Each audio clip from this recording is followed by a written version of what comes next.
Timnas U20 Indonesia telah melakoni 2 laga di mini turnamen internasional bertajuk U20 Challenge Series. Hasilnya dalam 2 laga melawan Yordania dan Suriah, Timnas Garuda Nusantara gagal meraih kemenangan. Bahkan, Doni Tripamungkas dan kawan-kawan belum bisa mencetak 1 gol pun.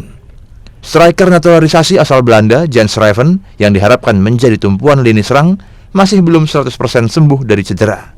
Ia bahkan tidak dimainkan saat Timnas Indonesia melawan Yordania dan hanya bermain di 20 menit terakhir kala jumpa Suriah.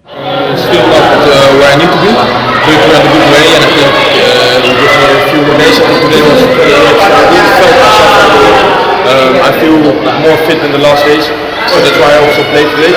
So it's getting better and better, and for the game against India I hope to play more minutes. Will you play 90 minutes in the next game against India?